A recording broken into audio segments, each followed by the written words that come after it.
Oh, it's alive. Well, not really, but you're watching. Thank you. Lovely, lovely cunts for watching. And I mean that with the highest amount of like British affection. Because it's a word that's not serious in England. I don't mean it as an insult, I mean it very lovable.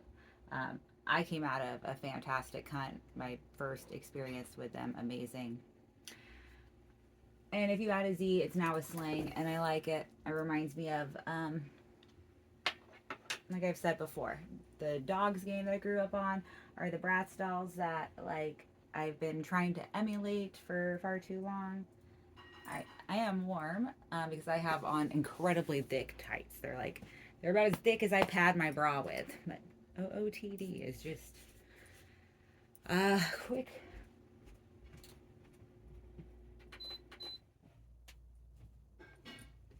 A quick something because I was supposed to work today and I woke up and I am blaming the rain because I went to bed I went to bed where it was like I guess I'll go to sleep. I could be drunker. There was like cool mics going on. I was like I should go out, but I was actually thinking I was like, but I want to get a good night's sleep for the HQ building tomorrow. And I just had a really active dreaming night. I can't really remember everything I dreamt about, but snow snakes is how I'll sum it up. If there was snow, there was snakes. Not fun. When I woke up, I remember I like woke up from like a dream fight or like a dream stress and was just like, oh, it was like already it was, oh man, I woke up, it was probably like 5:30 and I was like, okay, well that's fine, I can sleep for like another half hour. And big mistake, if especially if you're an active dreamer, just went right back to the fucking dream, went right back into the fucking dream, shit just got worse. And then I woke up and was like, all right, nah, can't do work today, that was too much. Probably should have smoked more before bed. I don't fuck with the snow. It's not that I like don't fuck with snakes. Like if you can promise me I'm gonna be okay, I might hold one. However, there are some people who straight up thought they were gonna be so okay that they could live with a boa constrictor and ended up eaten. So I I will fucks with snakes if I trust you and your ability to understand snakes. And someone I know is like, I don't know, I can't really explain because it's not any hard rule of thumb. It's just like I know the people when I know the people. Like I see how you interact with your life and also the snake, and I feel safer than I would um, any fucking wild person.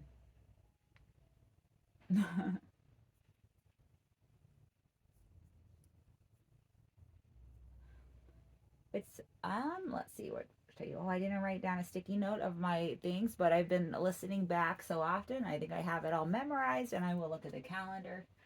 I should put them on my calendar. Why I don't know why I don't do that. Well, verbal autobiography. You just witnessed the birth of an amazing idea. I'm gonna now start writing stuff on my calendar so that I can look over and read you guys my shows. When I'll have this edited, it doesn't matter. But tonight I'm going to River Rock Brewing. If you are there, awesome. You'll know when you watch this. The show was awesome, wasn't it? I was hella funny, huh? I like that new traveling stuff I've been working on. I do. I like it. We're all friends now too. If you ever see me doing jokes live, automatically now we're friends. I am a good friend. Not great always at answering messages, but I love one-on-one time. And I love people. And I am going to get better at answering messages. I talked with my therapist about it, and she said that like it seems like I really just get caught up in like where I am now with them, and that like maybe I should just go through and delete a whole bunch and then just start fresh and just start answering whatever I get from here on out. But like I'm too afraid to delete. It's like I'm too afraid to go through and read them, but I'm too afraid to also delete them. Even though every day that goes by just means they're more and more, you know, more and more like not even pointful to respond to. And I'm so sorry for that. is just not one of my strong suits. Life is really busy. And you know what? If you are someone who's really good at answering messages, I super admire you. I like that. That's a good skill to have. Don't like shirk that. It's not easy for all people. And you actually got a special skill. You have confidence in that. You make people feel heard, and you make people feel valued and stuff. You make people feel like important in things because you're good at answering messages, and I really really admire you. And it is again not my strong suit. I even have like we have a family group chat, and that thing has gotten up to like 200 plus messages before I've opened it.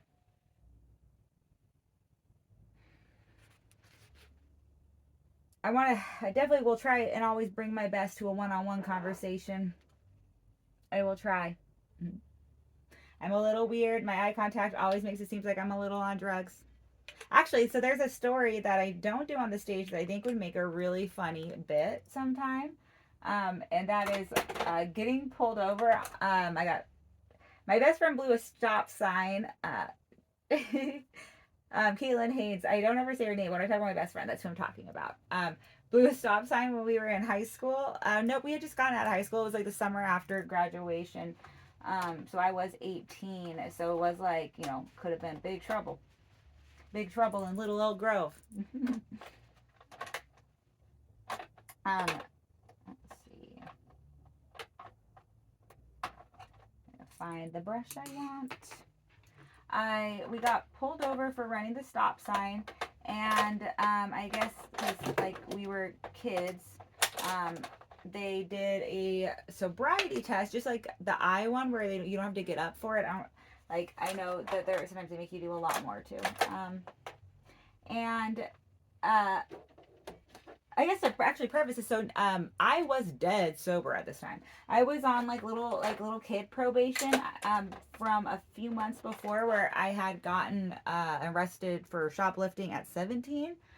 So I was actually dead sober, and I was like, okay, so we're coming back from a party, and there was like the risk with because there was like drugs too when I had gotten arrested.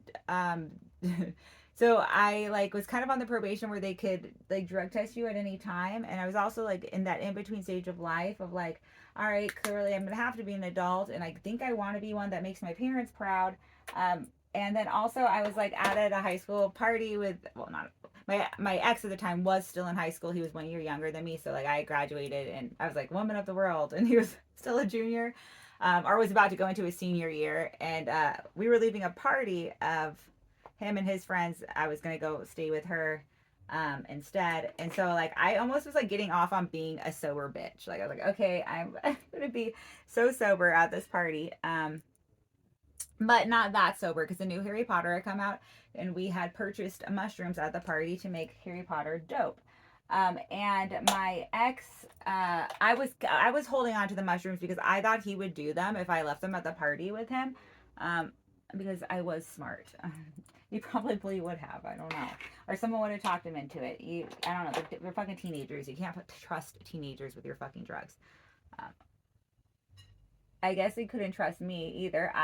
So because I dropped the ball. So he even kind of was like, here, you take the mushrooms back just in case, like, whatever. So me and my best friend are driving back to her house, also in Elk Grove, which is where the party was.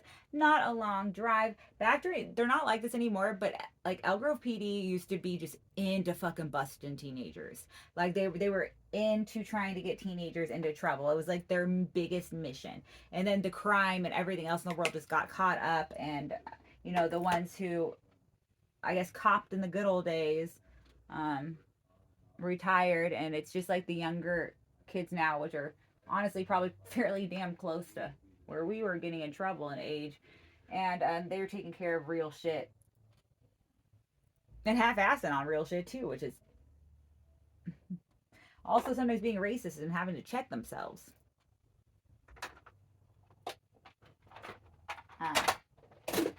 But back during this time, they just loved to hang out at stop signs, hang out at parks, just looking for little infractions. So that's what this was. So they pulled us over and they did the test, and my friend was not sober. She was just like, I don't know, weed, maybe beer, nothing big. For me, I was dead sober. I was just on full time bitch. I was a full time party bitch. Just judging from a couch, all party. But I had the mushrooms in my backpack for the Harry Potter movie later, and I passed the sobriety test and she didn't. But I'm friends with smart people. Immediately she was like, I took Sudafed. She knew what to like say, and that all would check out. Well, they were like, okay, we believe you. And honestly, like, again, we kind of know this is an infraction. We're just getting off on getting teenagers in trouble. Let's search your bags anyway. And then this is where I had an issue because when they searched our bags, they found the mushrooms. And so they did more. They said they did a couple more sobriety tests for me, and I passed them all. So that was the thing. Like, I was really passing these sobriety tests because I was in full bitch mode. I had been judging soberly on a couch for a party, just writing material that was like hateful in my head. So that was like, they were a little confused. So they handcuffed me anyway, so I didn't do anything too wild, and put me in the back seat. And then they like had a conversation with my friend, and they were like, "We almost want to let her drive home because she's passing all these sobriety tests. Like, so we're almost thinking that like you seem very coherent, like Sudafed makes sense, but these mushrooms in the bag, kind of a thing." And then my best friend like told them, she's, well, she has like low grade autism or like Asperger's, so like that might be why she seems a little weird, because all the time I'm passing these sobriety tests, I'm fucking me, so I'm weird. Like the reason no one fucks me because I'm weird. Like I'm not I yeah, I'm like I always come across a little bit crazy. Um, so they actually, I could hear them that, so they talk with her and she tells them that, and then they're like, well, we think it's that she's on mushrooms, and then they go and look up mushrooms like on their little, because we didn't have like smartphones, but they had like a little police computer thing. Um, might have been a fucking laptop. Who knows how they did this? But they were looking it up, and like all the symptoms, or they were actually, or maybe they just had a police booklet of symptoms for drugs. All the symptoms for mushrooms were like the same as autism. So they were like, well, if she really is just autistic, like that, she is, again, a big thing for me was passing all the sobriety tests, being like, what else do you want? Of course, I'm autistic. Like I got, if I'm sober, I've got the sobriety test down. Like, test me. Um, Oh my gosh. So what they ended up doing is just having me stamp out the mushrooms. They had to throw them on the ground and then like walk on them. And then they let my friend drive. Like, didn't even make me drive. They had her drive, and didn't even give a ticket for the stop sign. Um, and I should have known in that moment. I mean, it's like I should have thought about that moment later when I started comedy, because I didn't really like push any. I don't know, like the things that I noticed I get like a lot of laughs on sometimes are things that initially I wasn't thinking I would be talking a lot about. Um, but I didn't really like go into college all like, oh yeah, Aspergery. I'm gonna do eyeshadow today, but that is like one of the most badass stories. The next morning we woke up just like, no fucking way. I also remember that nestled in, like, that's not the only thing was me passing the sobriety test. Nestled in, like, the mushrooms were the only bad thing in this car. And my friend had like like, it's so dope because she had such a messy car, so they had to like go through a lot of shit. But it was like all job applications. It was like I don't know, stuff for like her little sister. It was all like cutesy things. Like, I don't know, like cute little journals and letters. It was all nice stuff, and then just this little bag of mushrooms. So yeah, that was one of the things that, like, I feel like they say this shit that every cop should honestly be saying to themselves before they fuck with someone. They're like, we could really ruin your guys's, they told us, they're like, we could really ruin your guys' lives right now, but like, considering everything else, we don't think maybe you deserve for your lives to be ruined. You remind us of a daughter, blah blah blah. I'm like just getting ready to whip my pussy out. I'm like, what do you want to let us go? I am a sober bitch. I'm like ready to just like find something to really get mad at my boyfriend at tomorrow. um yeah, but then he got me. So he was like, "Wait, I trust." When I did tell my ex the next morning about why we didn't have the mushrooms, he was like, "Oh my god, I thought you were gonna be the smart one with them. Like, you want to like drive back because all I did was step on them. Like, they're probably still good." Mm. We actually thought about doing that even when we were driving away. We're like, we should go back, but we both were like, they're waiting to see if we will. All right, I'm gonna do some eyeshadow, and then we'll be back together soon. All right, it's back. Verbal Autobiography with Amy Thompson. The Verbal Autobiography of Amy Thompson, now with more eyeshadow. And I did my rambling in the beginning, although great story. I'm gonna make it something for stage someday. I should take the storytelling class again for that one because I think it's funny. It's one of the coolest moments of my life. All right. So we were on superstitions. Do you believe that hanging wind chimes in or around your home will keep evil spirits at bay? I think anything that helps you connect with good and like connect with like the creator who is good. If the sound of wind chimes helps you feel safe, but like don't the like have also more faith in yourself than the wood chimes, like, or the wind chimes. Like, you're better than they are. You yourself can keep evil spirits at bay without them. But if they're a comfort or they're a good reminder of how you're keeping evil spirits at bay, then go for it. But yeah, yeah, yeah. Would you feel uneasy if you saw an owl during the daylight? Huh. Okay, like I wouldn't feel uneasy, but I would because I don't get to see owls that often. Like owls, like where I live, it's not that they're not unheard of for being, but they're pretty fucking rare. So I would be like, whoa! First of all, an owl. It probably I would like that would be what like shocked me. But then I would like have to the secondary occurrence would be like, wait a minute, it's 2 p.m. This owl, this owl's walking, flying home. This fly. What is it? The walk of shame would be the fly of shame. Yeah, I haven't smoked yet, but honestly, I could be talking faster. I have talked faster. Man, if talking fast ever becomes cool, I'm just gonna blow this life shit out of the water.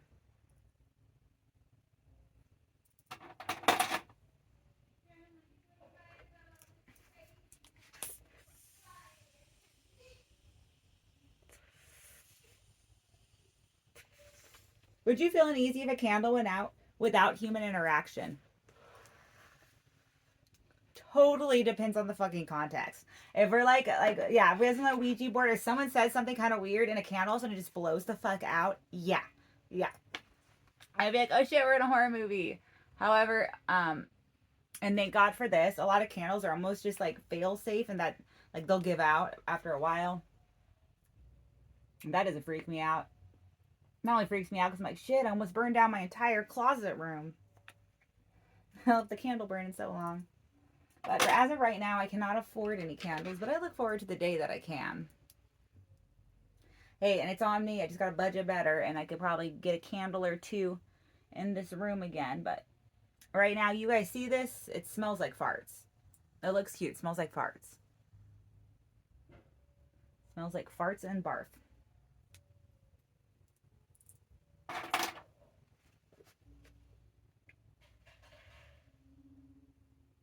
Do you ever cross your fingers when you wish, hope, or lie? I will kind of do like a good luck thing. I don't really believe it, but it's almost, I guess, like symbolic something like the knock on wood. I don't know. I guess I don't really believe it, but it's almost, I don't know. Yeah, I don't, maybe I guess I do in some way. Um, I really try not to lie. I know that's, um, and also there is like a difference, and this has always been something that like, or was something that I had so I was like, this is why my videos are so hard to edit. I've been in a relationship with a guy who would be very insulting, and he would always have it like he would insult me, he would insult like my mom, insult friends of mine, insult his own friends, and it would always his justification was that he was just being honest. But it's like no one asked your fucking opinion. No one asked your fucking opinion. But I do believe if someone does ask your opinion, that honesty is a good way to go. Of course, also I am while I do try to be honest when asked, I'm a big fan of, let's say, withholding information. That's why this has been good for me. Verbal autobiography. Almost 80 days of accepting that I am pretty damn good at talking to myself. Especially if I imagine a bunch of wonderful people out there. And it's not an imagination. I know a bunch of wonderful people are out there. I love you, cunts. You peoples. Trying so hard in this hard existence to get by. I feel you. I relate. I hope things go most dope for you. I hope you have most dopeness in every day, even around the struggles. Do you believe kissing someone at midnight on New Year's will bring you closer to them? I do love, like, oh my gosh, that I do think it's super romantic to do a New Year's kiss. I've gotten one really romantic New Year's kiss in my life, and so I guess I can die happy. It was a romantic moment.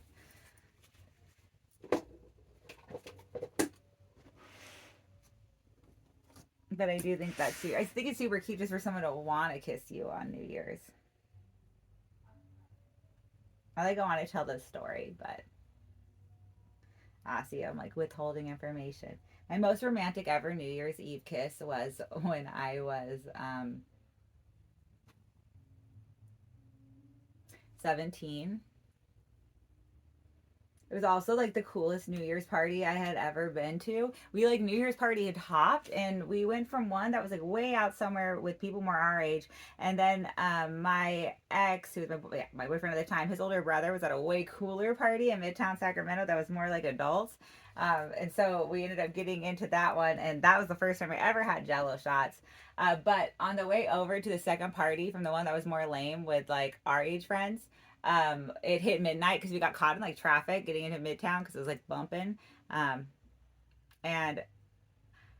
I was like the designated driver, and I was like actually being like, oh no, like I can't, I'm just gonna be a sober bitch, like um but it hit, and we were all like watching on the car, like the car clock, and when it hit, my ex, like I was like kind of like not paying it. I was kind of, everyone else was having their merriment, and I was kind of like just like in my own world being a bitch, being like, we better just get to this place fucking safely. This better be worth it. Like this better be worth it. Um, and he grabbed me, kissed me, and it was really cute. It was because it did take me out of it. I think I don't want to say it was my first New Year's Eve kiss, but like definitely the first time I was like, wow, you really wanted to kiss me on New Year's. So that was cool. I like that. Totally was the same guy I was engaged to later. Still glad not to be married, but I do think that was a really cute moment. I like that. It like him being so enthusiastic and so happy to kiss me broke me out of me being bitchy. And I was like totally being bitchy until we got, you know, probably put me in a better mood too, because when we got to the cool party, I was like, hell yeah. I feel like I didn't have to even drive, I think, from that party back to my house. But I can't remember the situation of why. Or I just did. Or I just like, you know what? I'm going to Jello shot and drive. Shh, don't tell my mom. All right. Yeah, well, that was it. Verbal autobiography. It's, I don't know if I'm doing this right. I don't know if I'm doing anything right.